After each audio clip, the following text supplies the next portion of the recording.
Good morning students. मैं Arjun Kumar TS college Siswa के इतिहास विभाग से।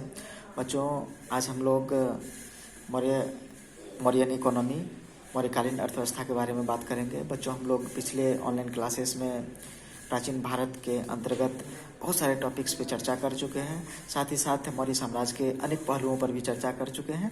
आज हम लोग मौर्यकालीन अर्थव्यवस्था पर डिस्कस करेंगे। बच्चों, हम जानते हैं मौर्य साम्राज्य में पहली बार एक व्यवस्थित एवं विस्तृत राजस्व प्रणाली का उल्लेख मिलता है। साथ ही अर्थव्यवस्था के 3 मुख्य अंग थे: कृषि, उद्योग एवं व्यापार। और इसमें कृषि सर्वप्रमुख था। हम जानते हैं कि मौर्यकालीन अर्थव्यवस्था कृषि प्रधान थी। खेतीबाड़ी के लिए कर्मचारियों, दासों एवं कैदियों को लगाया जाता था। खेती की सिंचाई के लिए अनेक झील का निर्माण किया गया था।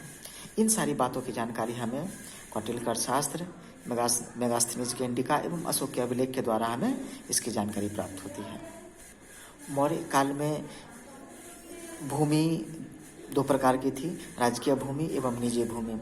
राजकीय भूमि की देखरेख करने वाला अधिकारी क्षेत्राध्यक्ष कहलाता था एवं निजी जो भूस्वामी थे वो खुद अपनी जमीन पर खेतीबाड़ी किया करते थे। कौटिल्य के अर्थशास्त्र के द्वारा हमें 3 प्रकार की भूमि, कृष्ट जुती हुई, अकृष्ट बिना जुती हुई एवं ऊंची भूमि आदि के बारे में जानकारी दी गई है।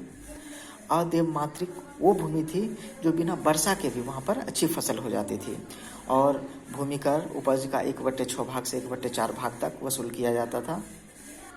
भूमि कर 2 प्रकार का था: सेतु कर एवं वन कर।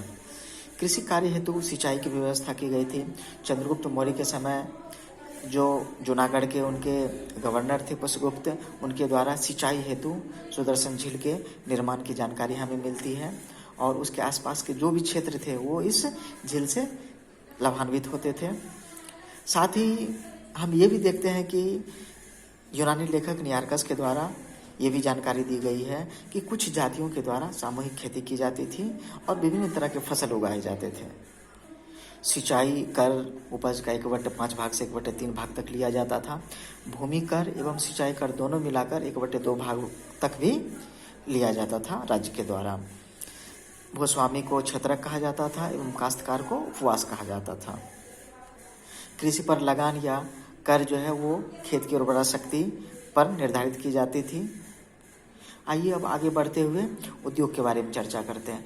हम जानते हैं कि मौर्य काल में उद्योग मुख्य रूप से सूत कातना एवं बुनना था।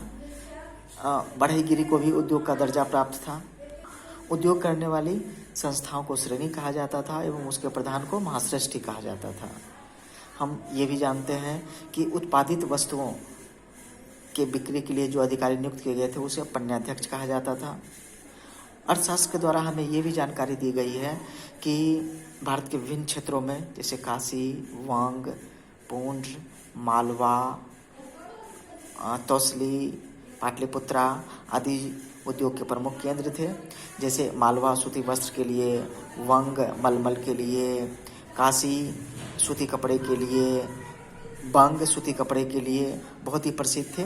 और दूर दूर के व्यापारी यहाँ से सूती वस्त्र खरीद कर ले जाते थे और उसका विक्रय कर बहुत मुनाफा कमाते थे।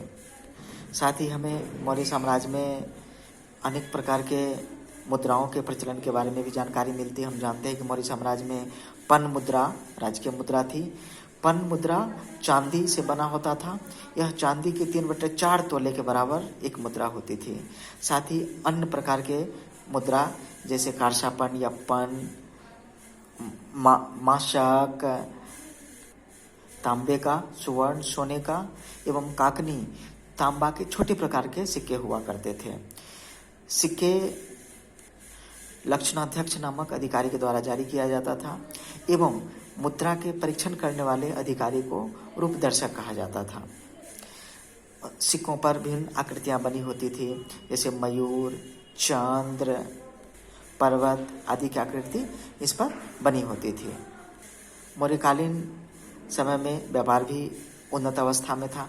हम जानते हैं कि मौर्य साम्राज्य का व्यापार आंतरिक एवं वैदेशिक दोनों प्रकार का व्यापार होता था। भारत से बहुत सारे देशों में जैसे मिस्र, फारस, रोम, पश्चिमोत्तर राष्ट्र आदि के साथ भारत का व्यापार किया जाता था। व्यापार जलमार्गों के द्वारा एवं स्थल के द्वारा दोनों प्रकार से आयात और निर्यात किया जाता था। भारत के पश्चिमोत्तर भाग में भृगुकक्ष बंदरगाह से एवं पूर्वी भाग में ताम्रलिप्ति बंदरगाह से माल का आयात निर्यात किया जाता था।